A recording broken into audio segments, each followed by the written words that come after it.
Ivoiriens, Ivoiriennes, parlons un peu de la suspension des discussions que Henri Konan Bédié, le président du PDCI, est en train de faire par rapport au dialogue que les Ivoiriens ont souhaité et que le président de la République a mis en application. Par sa propre volonté, pas sous pression de qui que ce soit. Parce qu'on a comme l'impression que l'opposition ivoirienne, lorsque le président de la République fait un geste, elle croit que c'est sous la pression de la communauté internationale ou bien sous autre contrainte. Mais c'est le président de la République lui-même qui a décidé d'ouvrir une discussion sur la proposition des médiateurs de l'Union africaine avec l'opposition pour apaiser le climat socio-politique. Nous sommes écœurés, nous sommes, je peux dire, meurtris de constater qu'après une première participation à ce dialogue, sans condition avec le président du PDCI, Henri Konan Bédié, notre opposition conduite par ce dernier décide de faire volte-face comme d'habitude et de se rétracter pour dire qu'elle mettait des conditions, notamment la libération des prisonniers politiques ou bien de tous ceux qui ont été arrêtés ou incarcérés pendant les crises qui ont suivi les élections. Parce que moi, je n'appelle pas ça une crise post-électorale. J'appelle ça tout simplement une tentative d'insurrection qui a échoué lamentablement et dont ils ont honte et qu'ils ne savent pas où mettre la tête.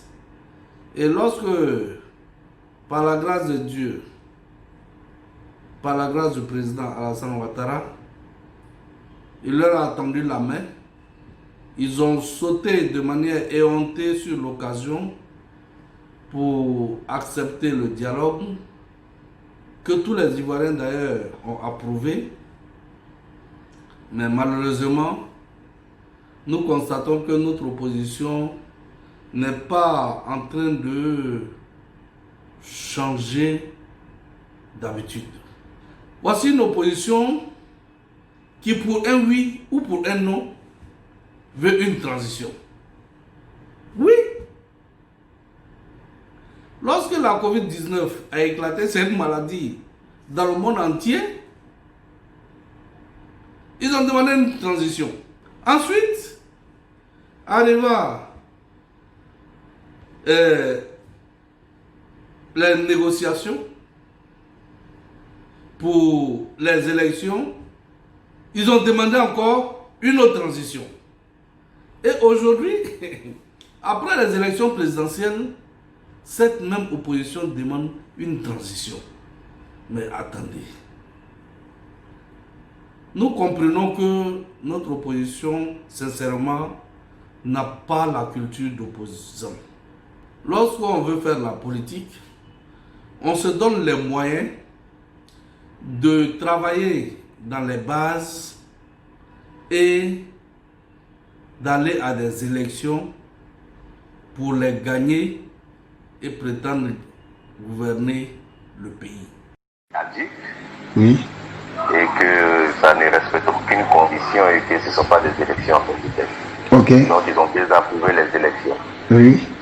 Donc le président Ouattara a vu ses amis libéraux, eux aussi qui sont venus faire une déclaration pour dire tout s'est bien passé. Oui.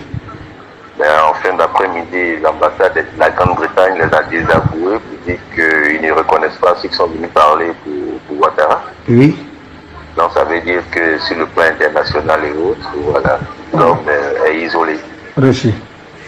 Voilà, donc il fera ce qu'il pourra faire, continuer à commettre ses actions et autres. Oui. Mais bon, sa fin n'est pas proche parce que sa fin est proche parce qu'à partir de demain, on a le gouvernement de transition qui se met en place. Oui. Et une fois ce gouvernement sera mis en place, c'est ce gouvernement que l'ONU va écouter. Oui. Et puis bon, les choses vont s'accélérer. Il n'y a pas de problème, commandant. La France a donné consigne à ces différentes banques de commencer à préparer la fermeture. Oui. Et voilà, donc ça veut dire beaucoup de choses. Reçu. Voilà, il sera coupé, isolé. Oui. Et bon, on va voir dans quelle mesure, dans quelle mesure, dans quel cinéma il va se mettre désormais. Quoi. Reçu. Quelque part, tout ce que Dieu permet. Bon, nous autres, on était pressés parce qu'on voulait passer à une autre action de, voilà, utiliser les armes, celui qui gagne, gagne. Mais bon, la sagesse des uns et des autres fait en sorte qu'on va vers une situation de moins de dégâts. Reçu, mon Pour commandant. atteindre l'objectif. Donc, Reçu. à partir de demain, tout le monde aura l'information du nouveau gouvernement. Et c'est ce gouvernement que l'ONU va écouter, c'est ce gouvernement que la France va écouter. Reçu, mon commandant. Voilà, donc déjà c'est déjà bon. Ok. Reçu. Ok. Ok. Donc, on se parle au fur et à mesure. ok, De toutes les je manières, reste. Nous n'allons pas, à chaque fois qu'il y a un arbre qui tombe, on demande une transition. Lorsque le ciel gronde, on demande une transition. Lorsqu'il pleut, on demande une transition. Où allons-nous? Et par ce fait, cette opposition a manipulé la population ivoirienne et a failli créer une crise intercommunautaire. N'eût été la vigilance de nos forces de l'ordre et du président de la République, aujourd'hui, nous ne serons pas là en train de parler de la Côte d'Ivoire en paix. Mais nous l'avons toujours dit, lorsque nous chantons tous les jours, attaquez-vous, attaquez-vous, mais on sait quand est-ce que ça commence, mais on ne sait jamais comment est-ce que ça va se terminer. Ceux qui sont à l'extérieur, qui appellent à la guerre civile, n'ont jamais vu du sang couler. Allez-y au Rwanda, allez-y en Éthiopie, allez-y en Érythrée. Vous allez voir qu'est-ce qu'on appelle la guerre civile. Sincèrement, j'appelle nos opposants à la retenue et à la prise de conscience. Dans un pays moderne, le respect de la loi est sacré. Et un homme politique responsable qui veut être utile à son pays doit d'abord respecter les lois de la République, les institutions. Même s'il n'est pas d'accord avec la loi, même s'il n'est pas d'accord avec l'institution, mais tant qu'elle est la loi, tant qu'elle est l'institution, il faut d'abord la respecter. Il faut d'abord s'y soumettre. Jusqu'à ce que, par votre action, vous ayez réussi à les changer. Oh, qu'est-ce que nous observons? Les gens qui abandonnent une direction légale d'un parti pour aller s'acoutiner avec une dissidence et qui proclament que c'est cette dissidence qu'ils le reconnaissent. Vous pensez que cela peut apporter quelque chose à la Côte d'Ivoire? Est-ce que ça ne répond pas peut-être à des enjeux électoraux? On se dit, oui, ils sont majoritaires là-bas. Mais les enjeux électoraux doivent s'inscrire dans la légalité. Je suis d'accord qu'il y ait des tactiques, des schémas tactiques pour essayer de gagner. Mais quand vous vous inscrivez, quand vous pensez que tous les moyens sont bons pour réussir ces objectifs politiques, vous n'êtes plus un homme politique sur lequel on peut compter. Parce que vous êtes sans foi ni loi. Or, ce n'est pas avec des hommes politiques sans foi ni loi qu'on peut construire un pays dans la durée. Il faut respecter la loi, il faut respecter les institutions. Et c'est pour cela qu'il ne faut pas se précipiter dans les bras de ce genre d'organisation. Parce qu'ils ne peuvent pas incarner l'avenir. Ils mènent des politiques pour se repositionner eux-mêmes et non pour refonder la Côte d'Ivoire. Non pour rebâtir la Côte d'Ivoire. Oh, nous nous inscrivons dans la reconstruction, dans la renaissance de la Côte d'Ivoire. Donc les principes nous paraissent importants. Les idéaux nous paraissent importants. Et non, cette politique consiste à s'associer avec n'importe qui, n'importe comment, tout simplement parce qu'on a envie d'être président. Et j'appelle encore une fois de plus les jeunes Ivoiriens à ne pas se laisser manipuler. Nous, le réseau des jeunes cadres du RHGP, avec certains Ivoiriens épris de paix, nous avons parcouru toute la Côte d'Ivoire pour chanter l'hymne de la paix, pour demander aux jeunes de ne pas se laisser manipuler. Mais hélas, dans chaque camp, il y a des irréductibles. Il y a certains qui n'ont pas voulu comprendre notre message.